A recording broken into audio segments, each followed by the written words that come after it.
A responsabilidade da morte desse homem caia sobre nós e sobre nossos filhos. E tem sido assim ao longo da história. Bem, aqui podemos ver uma das marcas, arranhões na pedra. Os soldados costumavam fazer um jogo e era conhecido como o Jogo do Rei. E tem uma figura de um rei, cujo fio da vida foi cortado com uma espada, enquanto os soldados jogavam pedras nele. Eles fizeram o mesmo com Jesus. Eles zombaram dele e cuspiram nele, bateram nele. E depois o deixaram sair, para que fosse crucificado.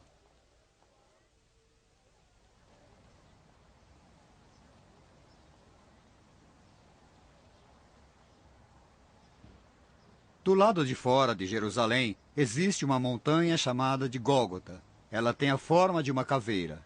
Aqui Jesus foi crucificado na manhã da primeira sexta-feira da Paixão. Ele falou apenas 7 vezes algumas palavras simples e emocionantes. Perdoe-os, Pai. Eles não sabem o que fazem. Chegou o fim. Pai, em suas mãos eu entrego o meu espírito. Uma lança foi cravada em seu coração e Jesus morreu.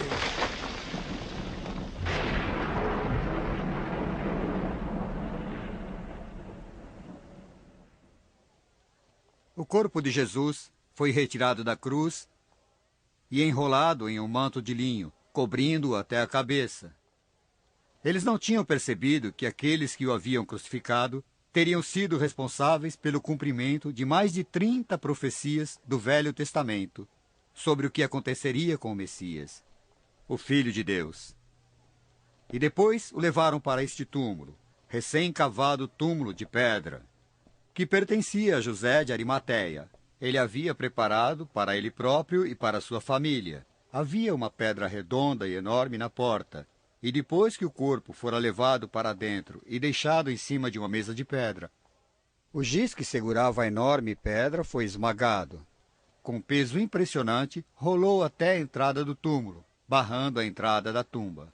O lacre oficial do governo havia sido posto, e por aqui, um grande grupo de guardas romanos foi enviado para vigiar. Os guardas, o lacre, a pedra. Eles não imaginariam que, ao colocar o corpo de Jesus ali no túmulo, muito mais coisas sairiam dali do que eles puseram.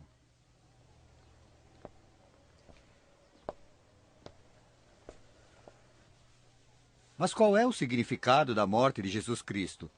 Que significado está ali, ao colocarem seu corpo no túmulo após a crucificação e a sua morte na cruz? A Bíblia utiliza vários termos. Diz, por exemplo, que ele morreu em nosso lugar. Foi um substituto que morreu por nós. Diz ainda que houve uma satisfação legal. Deveria haver um derramamento de sangue para a remissão dos nossos pecados, e que ele morreu para que nossa culpa possa ser perdoada, e para satisfazer as exigências do Deus justo e poderoso. Mas há ainda um sentido real para a morte de Jesus na cruz. Mostra-nos o amor de Deus e a profundidade que esse amor de Deus pode ter a fim de alcançar todas as suas criaturas falhas. Mas havia uma coisa por fim. A morte de Jesus na cruz liberava ainda um enorme poder. E através da cruz, os homens poderiam encontrar esse poder para superar os pecados e proclamar o Evangelho pelo mundo. Mas a coisa que eu aprendi com isso é que o terrível uso de seus pecados foi responsável por causar a morte de Jesus. E nada mais que o caráter ordinário dos nossos próprios pecados. Todos nós conhecemos pessoas como Caifás, que tem sede de poder, ou Herodes, que se mostrou indiferente pelo sofrimento das pessoas, ou Pilatos, que só queria lavar suas mãos diante dos problemas de outras pessoas. Conhecemos pessoas desse tipo. Foram nossos pecados que levaram Jesus à morte na cruz. Teólogos usam longos termos para descrever o significado da sua morte. Alguns falam em justificativa, redenção, reconciliação, sacrifício, substituição, satisfação, entre outros. Mas me parece que uma mulher foi mais feliz ao dizer que ele morreu para que nós fôssemos perdoados.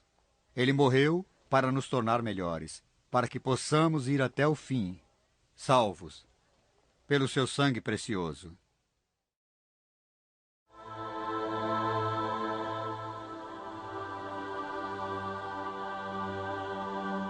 Descobrindo Jesus, volume 4, episódio 11, A ressurreição de Jesus.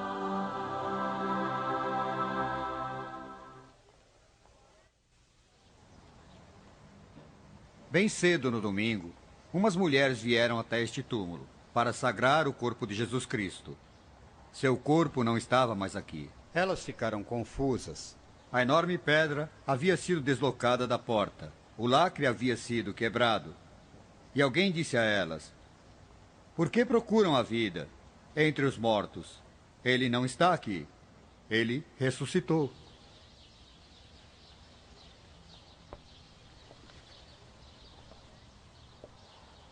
Elas levaram essa mensagem que ele havia ressuscitado e correram para contar aos discípulos. Os discípulos receberam a mensagem, ele ressuscitou, e correram pelo mundo. E, consequentemente, todos os domingos seguintes, as pessoas se lembram que ele não está mais no túmulo, mas ressuscitado dos mortos. A humanidade sempre tentou superar a morte. Toda religião tem suas esperanças, mas a morte é a luta final inevitável para todos nós. Seremos vencidos e abatidos. Mas foi de um túmulo, feito em uma rocha, que Jesus Cristo ressuscitou dos mortos. E o importante não é o fato dele ter ressuscitado, mas sim que ressuscitou dos mortos. Nós também poderemos viver. Existe um antigo provérbio judeu que diz: todo mundo tem dois lares, o lugar onde mora e Jerusalém. E todos os domingos ao redor do mundo, milhões de cristãos pensam em Jerusalém e no lugar onde Jesus Cristo ressuscitou.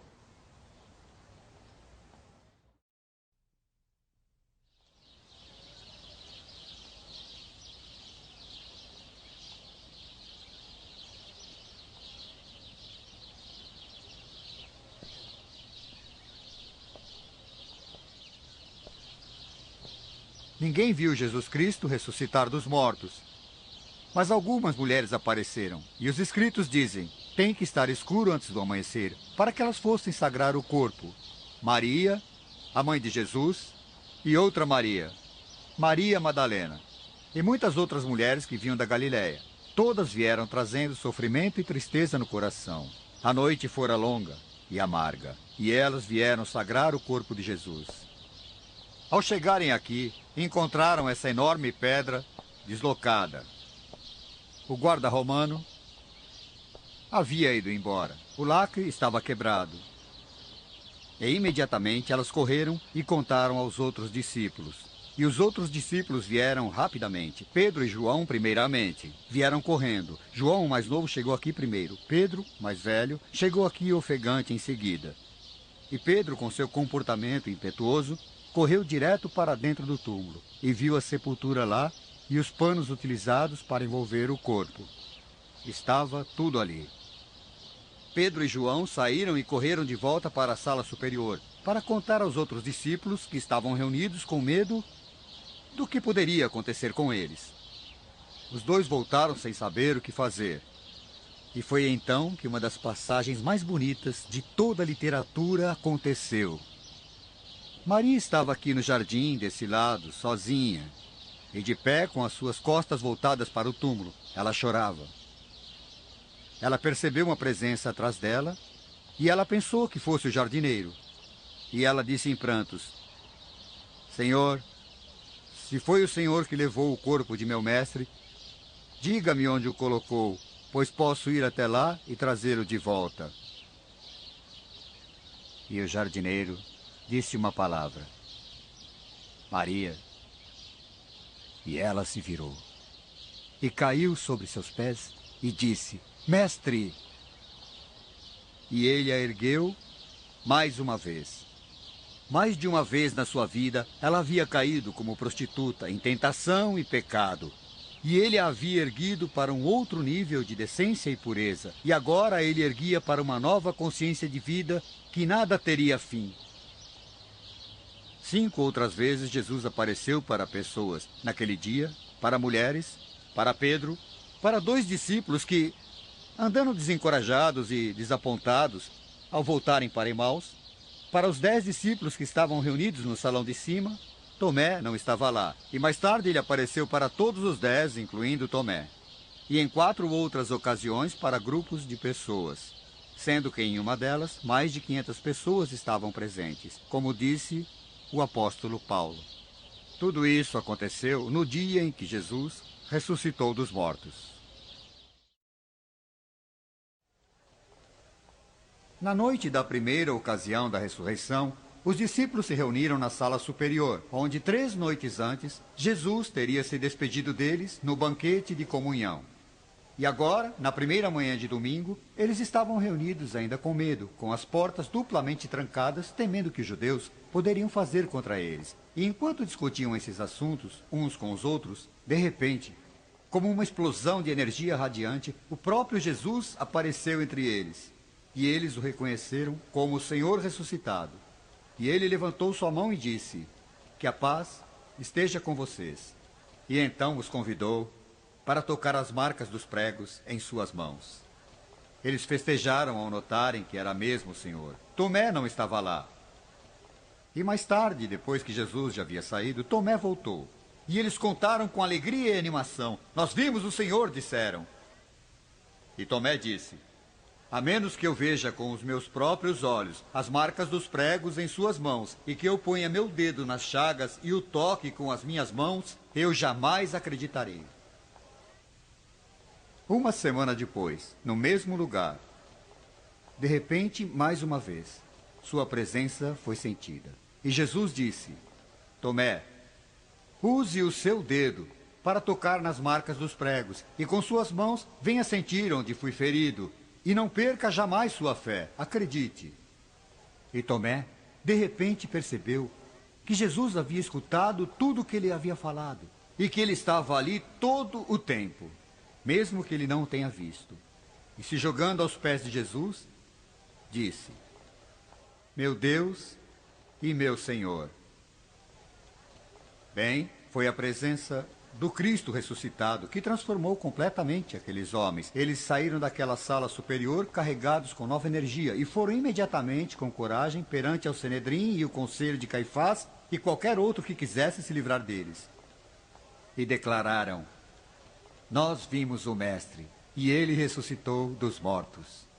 Eles o avisaram que se Pedro não se calasse, seria posto na prisão. Puseram João e Pedro lá por um tempo. Avisaram aos outros para não falar nada. Mas eles disseram que não importa. Com ou sem aviso, é bom deixar claro que perante Deus, nós testemunhamos que Jesus ressuscitou dos mortos. E com coragem, eles constantemente proclamaram o fato.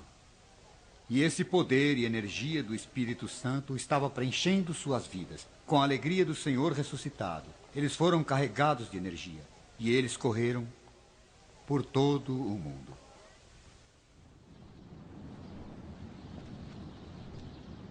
E imediatamente após Jesus ter aparecido para os discípulos no jardim, algo bastante interessante aconteceu para 2 seguidores de Jesus, bastante desencorajados e desapontados. Eles estavam andando a caminho de casa, devagar, contra o vento frio do oeste, em direção ao pôr do sol até sua casa em Eméus.